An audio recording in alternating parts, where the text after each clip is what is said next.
ça fait quelques temps, c'est fréquent de rien avoir. Des fois, ça nous arrive de prendre un brochet, des grosses perches ou d'autres poissons, mais les féroces, ça se fait rare, ouais. Alors cette année, pour moi, c'est un record au niveau de quantité. J'en ai jamais fait aussi peu en 30 ans de métier.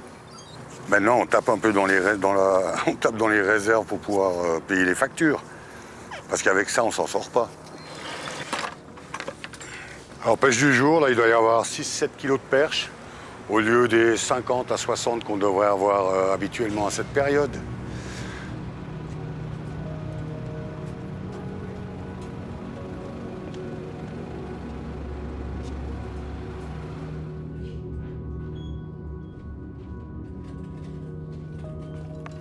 Si on prend par exemple entre 2020 et puis aujourd'hui, j'ai perdu 50% de chiffre d'affaires.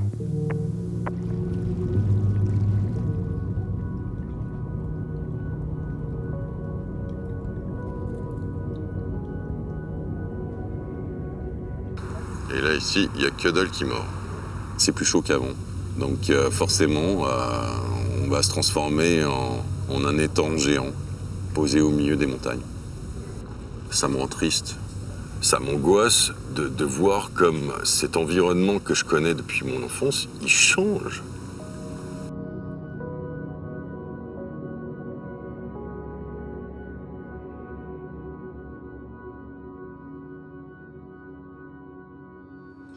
C'est un stress direct physiologique pour ces espèces-là que d'avoir des eaux qui se réchauffent, qui se réduisent en oxygène. À partir de 15-20 degrés, on commence à dire que c'est un gros stress. 20 degrés, ça devient même presque létal à long terme sur la truite. Donc, ces espèces qu'on appelle sténothermes froides, donc qui ne supportent qu'une très faible différence de température et des températures fraîches notamment, c'est celles-là qui vont vraiment subir le réchauffement climatique. Je suis à 45 mètres de profondeur, 50. Voilà, 53 mètres, je vois le fond. Est-ce qu'il y a un petit poisson qui se cache? Dans des morceaux de bois de l'aquaga, on n'a pas de grand-chose.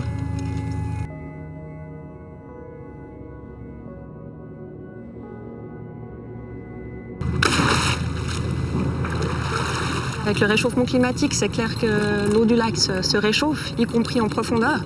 Et puis, si on prend le cas de l'ombre chevalier, par exemple, on a besoin d'avoir justement un taux d'oxygène qui soit suffisant en profondeur.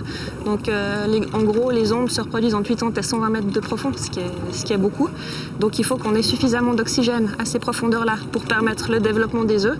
Et puis maintenant, avec les hivers de plus en plus doux, on a un brassage du lac qui ne se fait plus. Le dernier brassage a eu lieu en 2012, donc ça fait déjà quelques années. Et puis donc, ça empêche en fait cette arrivée d'oxygène en profondeur. Et puis, si on n'a plus d'oxygène, les œufs vont mourir en fait. Et puis donc, ça peut aussi expliquer la diminution des effectifs.